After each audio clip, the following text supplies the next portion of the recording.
this tutorial we are going to be taking a look at color basics, specifically how to apply a color and how to apply a stroke. These are two basic functions within Illustrator and they're very helpful. Okay, so I've got three squares here within our workspace.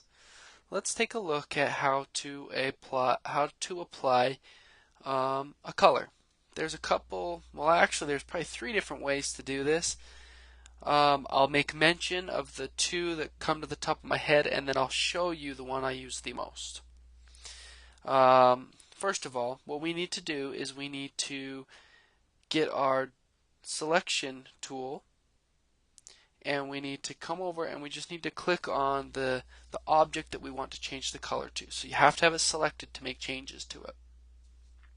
Now, in the very top, we have a couple drop down boxes where you can change the color. For example, there's a few different swatches. Let's go ahead and I can click here and change it green, or I can change it blue, brown. So I have these options here, and there are many other swatch libraries. If you click on this swatch library here, there's a ton of different swatch libraries that you can pull up and view. I don't use them very often. You may like them.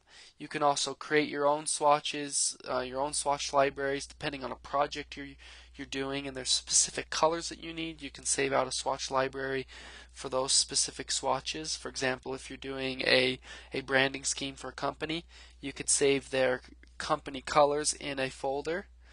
That's an option for you. I personally, if I do something like that, I will usually just create some little squares on the outside of my document, and I usually will use the eyedropper tool, but it's all personal preference. So whatever you like to do, that's how I work. It seems to be faster for me, but whatever you like. We also have over here, if I keep that selected, our color palette over here where we have our different sliders.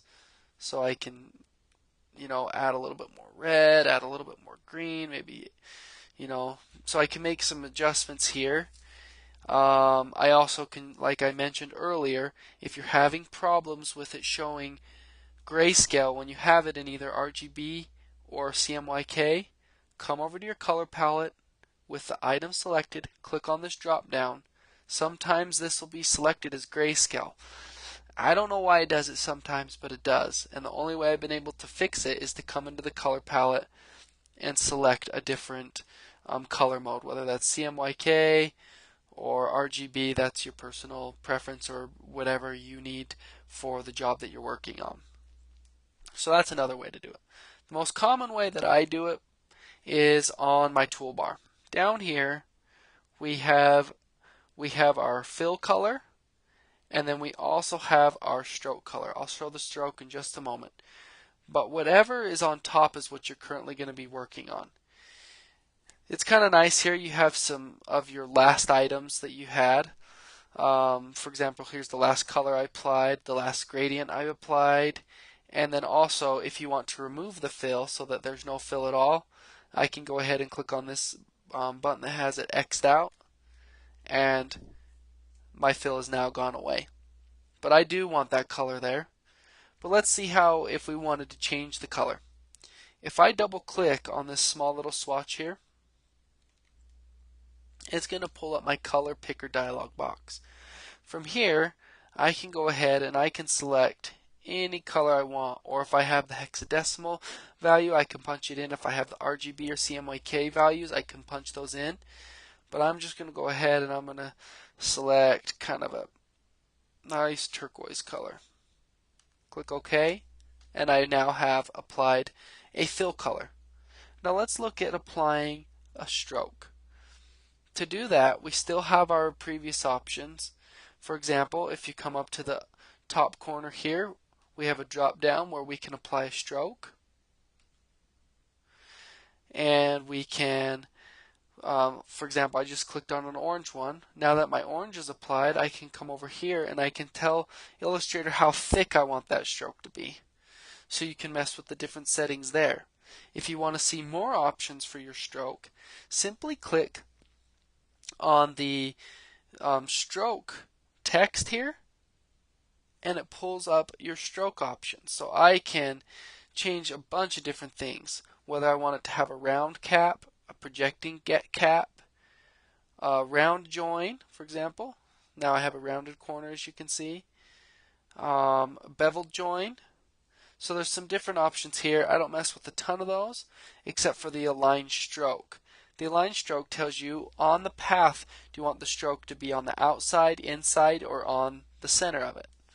Right now it automatically defaults to the center, but let's say I want it on the inside, or let's say I wanted it on the outside. So you have those options available to you also. Lastly, you have a dashed line option here, which is kind of cool. You can tell how far you want a gap to be. I'm going to change this to be more like 5 pixels, and I'm going to do a gap at 2. And you could say how long you want the dash to be, how big you want the gap to be, and you can even do kind of a pattern, so you can have it be varying if you wanted. So that's an option that you have there. Don't use that a ton, but it is available as a tool. And as you can see, we already selected our color orange, and we can do that over here in our color palette too. Let's go ahead and let's make sure that we click on the stroke option here. So now that the stroke is on top, see how the blue color is on bottom? The stroke needs to be on top. It has that hollowed out square. Now from here,